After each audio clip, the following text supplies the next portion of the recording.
My coworker approached me at my wife's funeral and whispered, "She was leaving you for me that night." The casket was white with silver handles. I remember that detail because I was staring at it when Garrett Holloway leaned close to my ear during the receiving line and spoke the words that would unravel everything I thought I knew about my life. My wife had been dead for 6 days. Her body was recovered from the wreckage of her Camry on a rain-soaked highway at 11:43 p.m. I was still wearing the same black suit I bought for my father's funeral 3 years earlier because I couldn't imagine shopping for something new. The church was filled with flowers that made my head throb and people who kept touching my shoulder and saying she was in a better place. Then Garrett stepped forward with his hand extended like he was at a business conference instead of standing in front of my dead wife's body. He gripped my hand firmly and pulled me close. His breath smelled like mint and something sharper underneath. His lips barely moved when he spoke those 11 words. Then he stepped back, nodded solemnly, and walked toward the exit without looking back. I stood frozen in place while the next mourner approached. My mother was asking if I needed water. My brother was guiding me toward a chair. The room tilted sideways, and someone caught my elbow before I hit the floor. I'd been married to Meredith for 9 years when she died. We met at a friend's birthday party in 2014, when I was 28 and she was 26. She was wearing a green dress and laughing at something the host said, and I remember thinking she had the kind of laugh that made you want to be funnier just so you could hear it again. We talked for 3 hours that night about everything from our favorite terrible movies to our complicated relationships with our fathers. She worked in marketing for a pharmaceutical company. I was a senior analyst at a financial consulting firm called Whitmore Partners. Our lives fit together easily like two puzzle pieces that had been waiting to connect. We got engaged after 18 months, married 6 months later, bought a house in the suburbs with a backyard big enough for the kids we planned to have.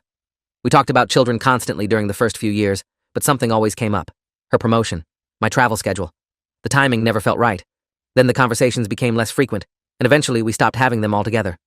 I told myself we were just busy building our careers and our future. I told myself the distance I sometimes felt between us was normal for couples who had been together almost a decade. I told myself a lot of things that turned out to be lies.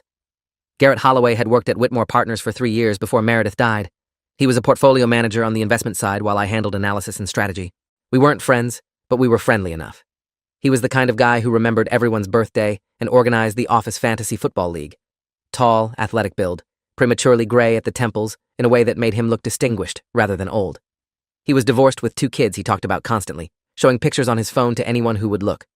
I thought he was harmless. I thought he was just another coworker making small talk in the break room while the coffee machine hummed. After the funeral, I replayed every interaction I could remember. The time he asked me how Meredith was doing with genuine interest. The office party where he spent 20 minutes talking to her while I was stuck in a conversation with the CEO. The way he always seemed to know details about our vacation plans or home renovation projects that I didn't remember sharing. Red flags that looked like nothing until they looked like everything. The first week after the funeral exists in my memory as a blur of casseroles and sympathy cards and phone calls I couldn't bring myself to answer. My mother stayed with me for the first few days until I convinced her I needed time alone. My brother Owen checked in every morning and evening with texts I responded to with single words. I moved through the house like a ghost, touching things Meredith had touched, sitting in chairs she sat in, sleeping on her side of the bed because it still smelled like her shampoo. I tried not to think about what Garrett said. I told myself he was lying, trying to hurt me for some reason I couldn't understand. Maybe he was mentally ill. Maybe he was drunk. Maybe he misremembered something innocent and twisted it into something cruel. But the words kept echoing in my skull at 3 a.m., when I couldn't sleep and the house was so quiet I could hear my own heartbeat. She was leaving you for me that night. I started going through Meredith's things like a detective searching for evidence I desperately hoped I wouldn't find. Her phone was destroyed in the accident, but her laptop was sitting on her desk in the spare bedroom she used as a home office. I knew her password because we shared everything, or so I thought. The email account she used for work showed nothing unusual. The personal account she'd had since college was similarly mundane. Newsletters, order confirmations, messages from friends about brunch plans. I was about to close the laptop and feel foolish for even looking when I noticed the browser had multiple profiles saved. One was labeled with her name, the other was labeled with a single initial, M. My fingers hovered over the trackpad. Clicking that profile felt like crossing a line I couldn't uncross. But I was already drowning, and I needed to know if there was a bottom to this ocean. The M profile opened to a different email account I had never seen before. The inbox contained 847 messages, all from the same sender. The display name said simply G, but the email address contained Garrett Holloway's full name. I read the first message at the top of the list, sent the morning of the day Meredith died. It said, "Tonight. Finally. I can't wait to start our real life together. I love you more than I've ever loved anyone." My hands were shaking so badly I could barely scroll down to read more. The affair had been going on for 2 years and 3 months. I know this because Garrett documented everything with the obsessive detail of someone building a case file for their own happiness. The earliest email was dated January 15th, 2 years before Meredith's death. It started professionally enough, a message about a project they were supposedly collaborating on. But within 3 weeks, the tone shifted. Pet names appeared. Plans for lunch became plans for afternoons at a hotel near the office. I spent 6 hours reading through their correspondence, watching my marriage disintegrate in reverse chronological order. They talked about me constantly. Garrett called me oblivious and comfortable and too focused on work to notice what was happening right in front of me. Meredith called me distant and said she hadn't felt truly seen in years. They discussed timing, strategy, the best way to break the news. 6 months before she died, they started planning the logistics of her leaving. She would move into his apartment first, then they would find a place together. They agreed to wait until after my company's annual review cycle so my professional life wouldn't overlap with my personal devastation. How considerate of them. The night Meredith died, she told me she was visiting her college friend Simone, who was going through a difficult divorce. She would be home late, she said, maybe around midnight. Don't wait up. She kissed my cheek on her way out the door. I made myself dinner and watched a documentary about climate change and went to bed at 10:30 without a second thought. The police officer who showed up at 1:15 a.m. said she lost control on a curved section of highway during heavy rain. No other vehicles involved. She wasn't wearing her seatbelt, which was strange because Meredith always wore her seatbelt. The officer said she was pronounced dead at the scene. I remember asking him to repeat himself 3 times because the words didn't make sense. Now I knew the truth. She wasn't visiting Simone. She was leaving me. The emails confirmed they had planned to meet that night at Garrett's apartment. She was going to pack a bag and drive straight there after telling me she would be late. Something changed her route. Or maybe nothing changed, and she was simply driving toward her new life when the road curved and the rain fell and the universe decided to intervene. I couldn't decide if that made it better or worse. I called in sick to work for 2 weeks. My supervisor, Lorraine Kimball, sent flowers and a card signed by the entire department. I threw the card away when I noticed Garrett's name among the signatures. His handwriting was neat and small. So sorry for your loss. Thinking of you. The audacity of those words made me want to put my fist through the wall. Instead, I kept digging. Meredith's bank statements showed cash withdrawals I never noticed. Small amounts at first, $50 or $100 at a time. Then larger. In the 6 months before she died, she had withdrawn over $12,000 in cash that I couldn't account for. We had separate accounts for personal spending, but a joint account for household expenses. She had been skimming from the joint account too. I found transfers to her personal account that didn't match any expenses I could identify. My wife had been systematically preparing to leave me for 2 years, siphoning money and building an escape fund and lying to my face every single day. The grief I felt in the first week after her death transformed into something harder and colder. I still missed her. I still woke up reaching for her side of the bed. But now the missing was mixed with rage and betrayal and a humiliation so profound I could barely look at myself in the mirror. I went back to work on a Monday 3 weeks after the funeral. The office felt different, like returning to a house you lived in as a child, to find all the furniture rearranged. People treated me with exaggerated gentleness. They spoke softly and avoided eye contact and asked if I needed anything in voices reserved for the terminally ill. Garrett was nowhere to be seen. I learned from a coworker that he had taken personal leave starting the day after the funeral. Convenient timing. I sat at my desk, pretending to work, while my mind churned through everything I had learned. The emails, the money, the lies. I needed answers that the evidence couldn't provide. I needed to understand how this happened, how I missed it, how the woman I loved could look me in the eyes and lie for 2 years without flinching. I needed to know what Garrett meant when he said those words at the funeral. Was it a confession? A taunt? A twisted attempt at closure? The only way to find out was to confront him directly, but I wasn't ready for that yet. I was still too raw, too angry, too likely to do something I would regret. So I did what any rational person would do in my situation. I hired a private investigator. Denise Kearney had been a PI for 15 years, after a decade as a detective with the state police. I found her through a referral from my brother Owen, who knew someone who needed discreet investigation services during a messy custody battle. Denise was in her early 50s with short gray hair and reading glasses she wore on a chain around her neck. Her office was in a strip mall between a nail salon and a tax preparation service.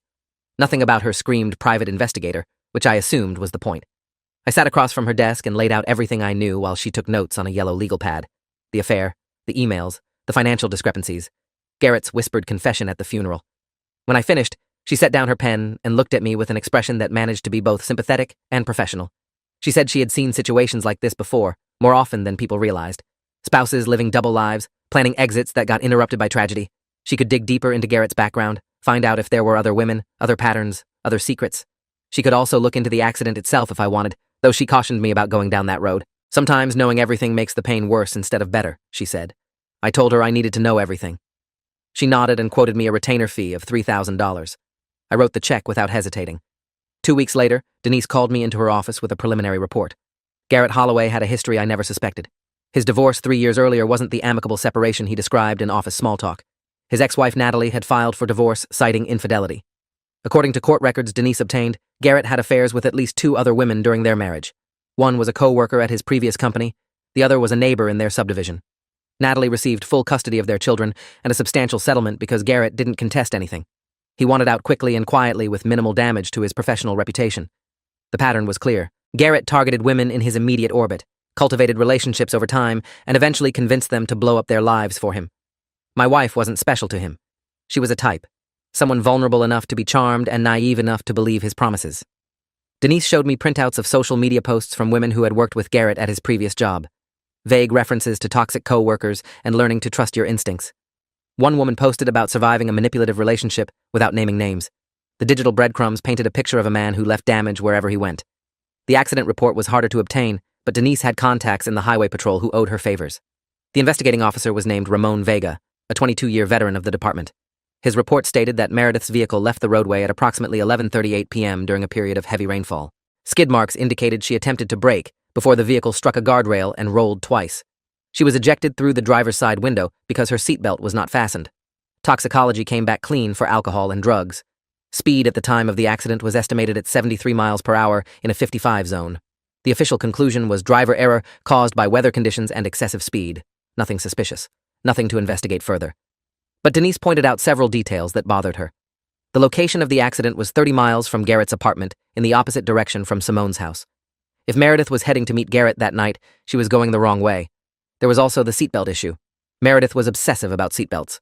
I couldn't remember a single time in 9 years when she hadn't buckled up immediately upon getting in any vehicle. The investigating officer noted it as unusual, but not determinative. Denise thought it was worth a closer look. I started having trouble sleeping around this time. Not just the normal insomnia of grief, but something darker and more persistent. I would lie awake for hours, replaying conversations with Meredith, searching for clues I missed. I would fall asleep around 4 in the morning and wake up at 6 with my heart racing from dreams I couldn't remember. My appetite disappeared. I lost 12 pounds in a month without trying. My brother Owen noticed and started showing up at my house with food he demanded I eat while he watched. He didn't know about the affair or the investigation. I told him I was struggling with grief, which was technically true even if it wasn't the whole truth. I didn't know how to explain that my dead wife had been planning to leave me, that my coworker had been sleeping with her for 2 years, that everything I believed about my marriage was a carefully constructed lie. The shame was almost worse than the betrayal. How could I not have known? What kind of idiot misses something so enormous happening in his own home? The rational part of my brain understood that affairs were specifically designed to be hidden, that skilled liars could deceive anyone. But the irrational part whispered that I must have been willfully blind, that I chose not to see because seeing would have required action. Garrett returned to the office on a Wednesday 5 weeks after the funeral.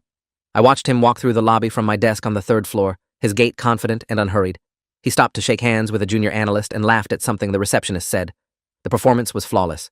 No one watching would guess this man had been sleeping with a coworker's wife for 2 years, then whispered a cruel revelation at her funeral. I felt my jaw clench so tight my teeth ached. The urge to confront him right there in the open plan office was almost overwhelming. I wanted to stand up and shout the truth to everyone within earshot, to rip away the mask he wore and show them the monster underneath. But Denise had warned me against premature confrontation. We needed more evidence. We needed to understand why Meredith was driving in the wrong direction that night. We needed to know if Garrett was involved in something darker than adultery. So I stayed in my chair and pretended to review spreadsheets while my heart hammered against my ribs. Garrett glanced in my direction once and nodded with an expression of practiced sympathy. I nodded back. The mask I was wearing felt just as suffocating as his. Denise discovered the second phone a week later. She had been monitoring Garrett's public social media and noticed inconsistencies in his location data. Photos posted from his apartment on days his car was spotted elsewhere. Check-ins at restaurants when credit card records showed purchases in different cities.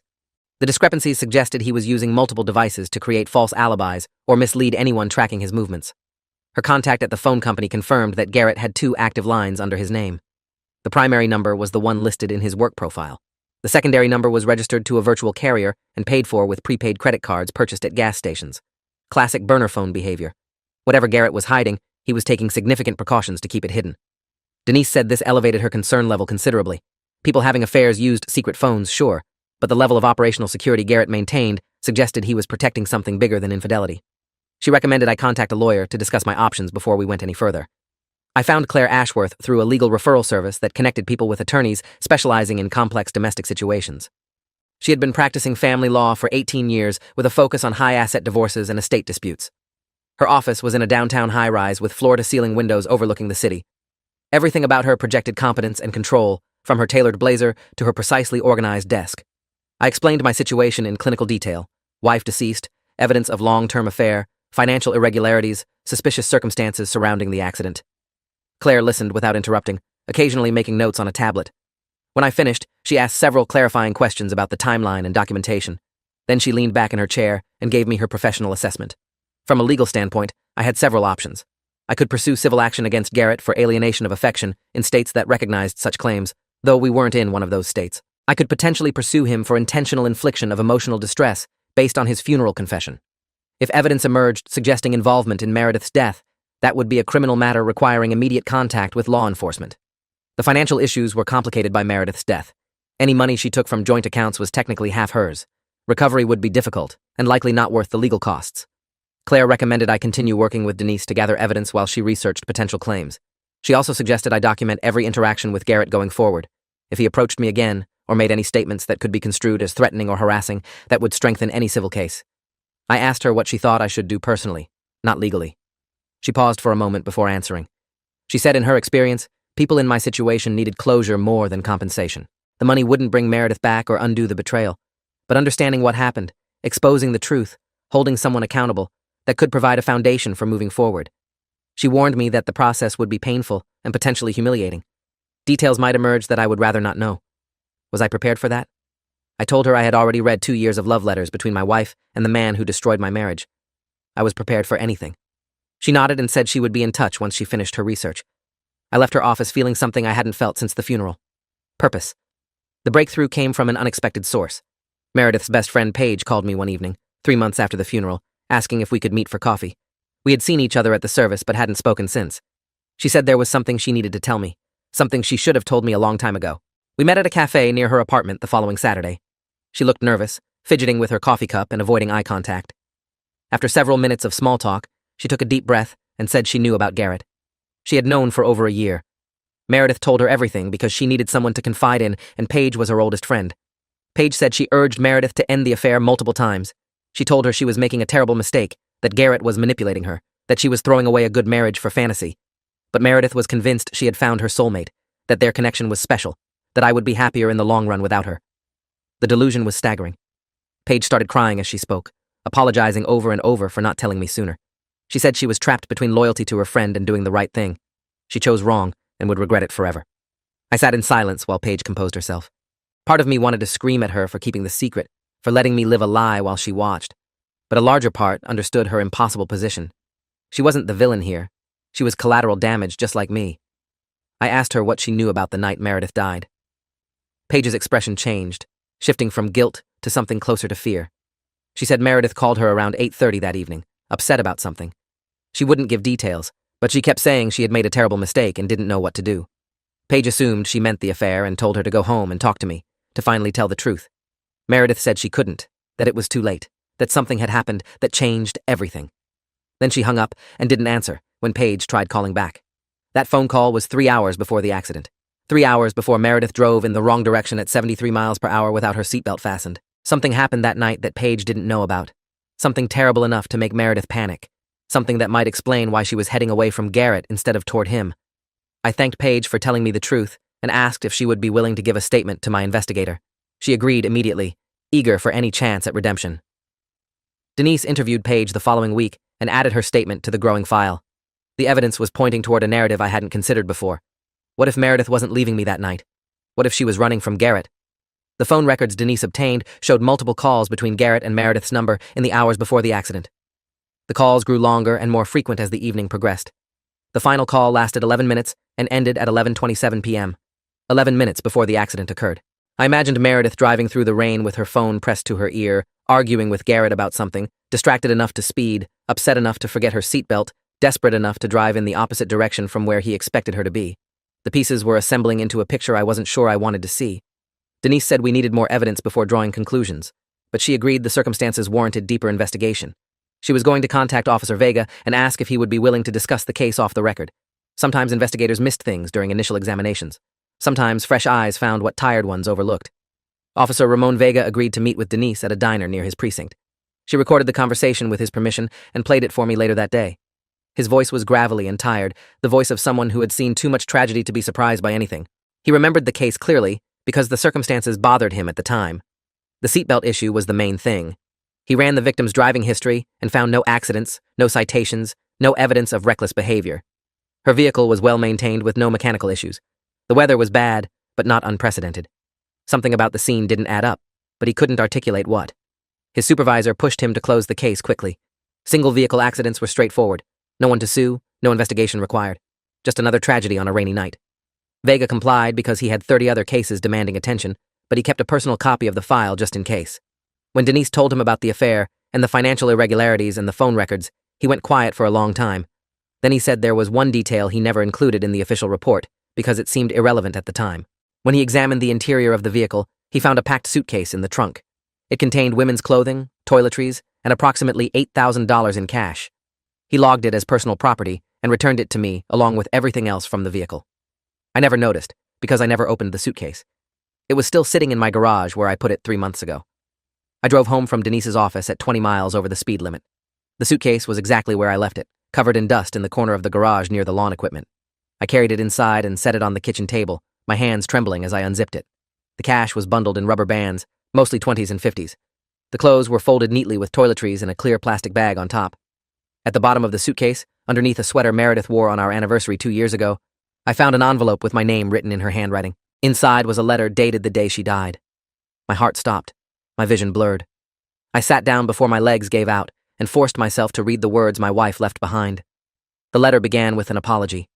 She was sorry for everything she was about to tell me and everything she had already done.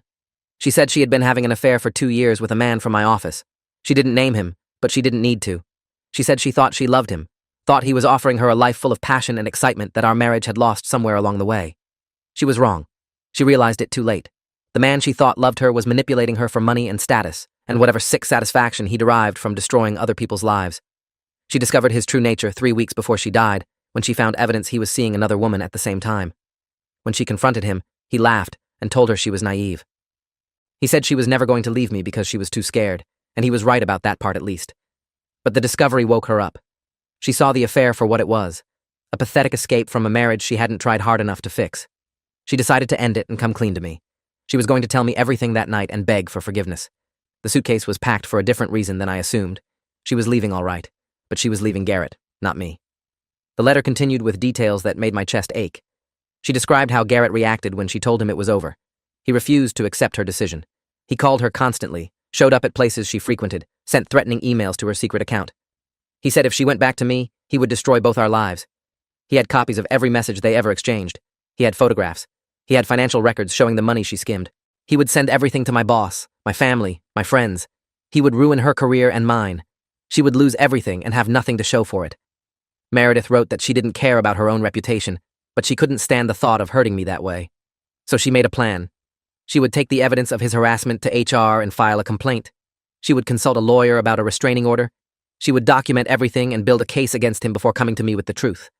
The suitcase was an insurance policy. If Garrett made good on his threats before she was ready, she would have money and clothes to survive while she figured out next steps. She never got the chance to execute the plan. The final paragraph was the hardest to read. She wrote that she loved me more than she ever managed to show. She was sorry for taking our marriage for granted, for seeking excitement outside instead of working to find it within. She was sorry for every lie, every excuse, every moment of distance that pushed us apart. If I was reading this letter, something had gone wrong with her plan. She hoped I could forgive her someday. She hoped I could remember the good years before the bad ones. She hoped I could find someone who would love me the way I deserved to be loved.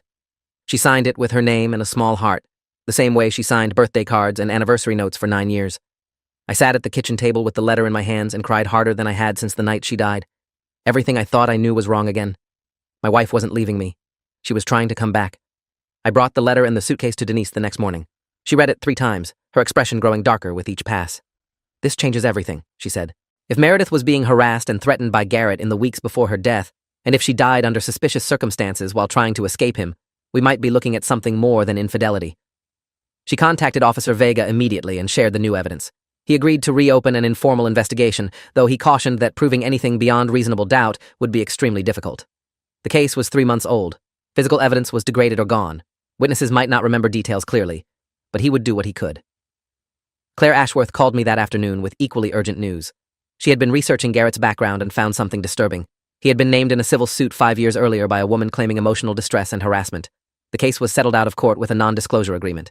The details were sealed, but the existence of the suit established a pattern. Garrett had done this before. The next 2 weeks were a blur of interviews and document reviews and strategy sessions. Denise dug into Garrett's finances and found irregularities suggesting he was spending far beyond his apparent income. She located the woman from the previous lawsuit through court records and convinced her to speak off the record. Her story was chillingly similar to Meredith's. Garrett pursued her aggressively, convinced her to leave her husband, then turned threatening when she tried to end things. She paid him $30,000 to go away and signed the NDA because she was terrified of what he might do otherwise. She believed he was capable of violence, but had no proof. Officer Vega re-examined the accident scene photos and noticed something he missed before. There were 2 sets of tire tracks on the road leading up to the crash site. One set matched Meredith's Camry. The other set was consistent with a larger vehicle, possibly an SUV or truck. It could be nothing. Other cars use that road all the time, but it could also mean someone was following Meredith that night. Garrett drove a black Ford Explorer. I went to work every day during this period and pretended everything was normal. Garrett and I passed each other in hallways and nodded politely. We sat in the same meetings and contributed to the same projects. The performance required every ounce of self-control I possessed. Knowing what I knew, suspecting what I suspected, and having to act like a grieving widower slowly returning to routine was excruciating. Claire advised me to maintain the facade until we had enough evidence to act. Premature confrontation could spook Garrett into destroying evidence or fleeing. We needed him confident and careless. So I smiled and nodded and waited. The hardest moment came during an all-hands meeting when Garrett gave a presentation on quarterly results. He stood at the front of the room, charming and composed, cracking jokes that made everyone laugh. He mentioned my wife's passing briefly, calling it a tragedy that reminded us all to cherish our loved ones. My fingernails dug into my palms so hard they drew blood. I excused myself to the bathroom and splashed cold water on my face until the urge to vomit passed. 2 more weeks, Denise said. 2 more weeks, and we would have everything we needed. The evidence came together faster than expected. Denise obtained Garrett's phone records through a contact who owed her multiple favors. The burner phone showed dozens of calls to Meredith's number in the month before her death, far more than their regular communication pattern.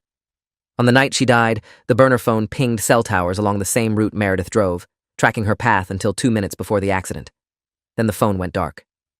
Garrett claimed to be home alone that night when Denise interviewed him under the guise of insurance paperwork related to my wife's death. He said he was watching television and went to bed early. His regular phone showed activity consistent with that story, but the burner phone told a different tale. Officer Vega ran the tire track analysis and confirmed the second set belonged to a vehicle in Garrett's weight class. Combined with the phone records and the letter and the pattern of harassment, we had circumstantial evidence suggesting Garrett followed Meredith that night. We couldn't prove he caused the accident. We couldn't prove intent, but we could prove he lied about his whereabouts and was tracking her movements in the hours before she died. Claire prepared a civil complaint alleging wrongful death, harassment, and intentional infliction of emotional distress. Denise compiled the evidence into a comprehensive report with supporting documentation. Officer Vega wrote a supplemental statement recommending the district attorney review the case for potential criminal charges. We had everything we needed except the moment of confrontation. I wanted to be there when Garrett learned his world was about to collapse. I needed to see his face when the mask finally cracked. Claire advised against it, citing potential legal complications, but I was done taking cautious advice. This man destroyed my marriage, tormented my wife, possibly contributed to her death, and then whispered cruel words at her funeral while I stood next to her casket. I had earned the right to watch him fall. We agreed to serve the civil complaint at the office where everyone could witness his humiliation. The date was set for Friday at 2 p.m. The morning of the confrontation, I woke up at 4:30 and couldn't go back to sleep. I lay in bed watching the ceiling gradually lighten as dawn approached. I thought about Meredith and the life we built and the lies that corroded it from within. I thought about the letter she wrote and the plan she never got to execute. I thought about all the ways I failed to notice what was happening right in front of me. The guilt was still there, would probably always be there, but it had transformed into something productive. I couldn't change the past, but I could ensure the man responsible for so much pain faced consequences. I showered and dressed in my best suit, the one I saved for important client meetings. I ate breakfast for the first time in weeks because I needed the energy. Then I drove to the office with a cold clarity I hadn't felt in months. At 1:45 p.m., I was sitting at my desk pretending to review a financial model when the process server walked through the lobby. He was a heavy-set man in a plain gray suit carrying a manila envelope. I watched him approach the receptionist and ask for Garrett Holloway. She paged Garrett over the intercom, her voice echoing through the open floor plan. Heads turned. Conversations paused. Something about the man's presence signaled that this wasn't a normal delivery.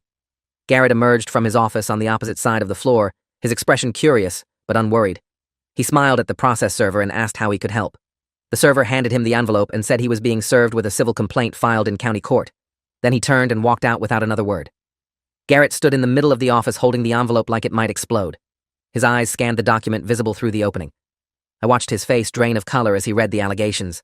Wrongful death, harassment, intentional infliction of emotional distress, names of witnesses, descriptions of evidence. Every secret he thought was buried laid bare in legal language. The silence in the office was absolute. Everyone was staring at Garrett, waiting to see what he would do next. He looked up from the document, and his eyes found mine across the room. The mask slipped completely in that moment. I saw rage and fear and desperation in his expression, the face of a predator suddenly realizing he was the prey. He took 3 steps toward me before security arrived. 2 guards, alerted by Claire's advance warning, intercepted him and asked him to come with them. He resisted briefly, shouting that this was ridiculous, that I was crazy, that he would sue me for defamation. The guards guided him firmly toward the elevator, while the entire office watched in stunned silence. Lorraine Kimball emerged from her office and asked what was happening. I handed her a copy of the complaint and a summary of the evidence Denise had compiled. Her face went through several expressions as she read. Shock, disgust, anger. She said she would need to discuss this with legal and HR immediately. By the end of the day, Garrett Holloway was terminated for cause. His belongings were boxed up and shipped to his apartment. His access credentials were revoked. His name was removed from the company directory. The criminal investigation took longer. The district attorney reviewed Officer Vega's supplemental report and agreed the circumstances warranted further examination. They subpoenaed Garrett's phone records, financial documents, and electronic communications. They interviewed the woman from the previous lawsuit after Claire negotiated a release from her NDA. They built a case methodically and carefully, aware that conviction would be difficult without direct evidence of causation. 6 months after the civil complaint was filed, Garrett Holloway was charged with stalking, harassment, and reckless endangerment. The prosecutor couldn't prove he caused the accident, but they could prove he tracked Meredith's location without her consent and followed her that night while ignoring her explicit demands to leave her alone. The charges carried a maximum sentence of 8 years if convicted on all counts. The trial lasted 3 weeks. I sat in the gallery every day, watching as witnesses testified to Garrett's pattern of predatory behavior. Natalie, his ex-wife, described years of manipulation and infidelity. The woman from the previous lawsuit detailed harassment that left her afraid to leave her house for months. Paige recounted Meredith's phone call on the night she died, her voice breaking as she described the fear in her friend's words. Officer Vega presented the forensic evidence, cell tower pings, tire track analysis, the letter Meredith left behind. Claire testified as an expert on the legal implications of Garrett's behavior. The defense tried to paint me as a grieving widower seeking someone to blame for his wife's death. They suggested Meredith was the aggressor, that she pursued Garrett, that he was just as much a victim of her manipulation as anyone else. The jury didn't buy it. They returned a guilty verdict on all counts after less than 4 hours of deliberation. The sentencing hearing was my chance to speak. I stood at the podium facing the judge and the crowded courtroom and Garrett Holloway sitting in his orange jumpsuit looking smaller than I remembered. I talked about the 9 years I spent with Meredith and the 2 years Garrett stole from us through lies and manipulation. I talked about the letter she left behind and the plan she never got to execute. I talked about standing at her funeral while the man who tormented her whispered cruelty in my ear. I talked about the sleepless nights and the destroyed trust and the grief that transformed into something harder because of what he did. I asked the judge to impose the maximum sentence so that Garrett could never do this to another family. The judge listened carefully and considered the victim impact statements from everyone affected. Then she sentenced Garrett Holloway to 7 years in state prison with no possibility of early parole. He would serve every single day. It's been 18 months since the sentencing. I sold the house that Meredith and I shared and moved to a different city where no one knows my story. I see a therapist named Dr. Nathaniel Reeves every other week to work through the grief and anger and guilt that still surface unexpectedly. He helped me understand that Meredith's choices were her own, influenced by a skilled manipulator but ultimately hers. He helped me forgive her for the lies while honoring the love that was real underneath them. He helped me accept that closure doesn't mean forgetting. The civil settlement from Garrett's remaining assets went to a nonprofit that supports victims of stalking and harassment. I didn't want his money. I wanted his accountability, and I got it. Paige and I have dinner sometimes. We don't talk about Meredith often, but when we do, we try to remember the person she was before everything went wrong. The woman who laughed at terrible movies and dreamed about having children and tried, in the end, to make things right. I keep Meredith's letter in a safe deposit box because I can't bear to look at it often, but I can't throw it away either. Some days I read it and feel nothing but sorrow for what we lost. Other days I feel anger that she put us in that position in the first place. Most days I feel something in between, a complicated mix of love and grief and acceptance that doesn't have a name. She wasn't perfect. Neither was I.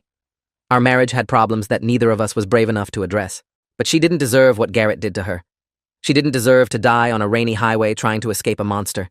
She deserved the chance to come home and tell me the truth and see if we could rebuild something worth saving. Garrett took that chance away from both of us. Now he's spending 7 years in a cell thinking about what he did. It's not enough. It will never be enough. But it's something. Last week, I got a letter forwarded from my old address.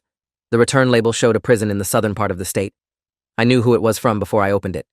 Garrett wrote that he was sorry for everything, that he had time to reflect on his choices, that he wanted me to know he never intended for anyone to get hurt. The letter was 3 pages of self-justification and minimization and requests for forgiveness that made my jaw clench. I didn't respond. I burned it in my fireplace and watched the ashes drift up the chimney. Some people don't deserve forgiveness. Some people don't deserve closure. Some people deserve exactly what they get and nothing more. The last line Garrett wrote before signing his name was a question. He asked if I thought there was any chance I could find it in my heart to understand his perspective someday. The answer is no. The answer will always be no. My wife was leaving him that night, not me. She was trying to come back to our marriage when he chased her through the rain and watched her die. He can spend the rest of his life looking for understanding from someone else. Thanks for watching till the end. Make sure to subscribe and like to not miss the next story.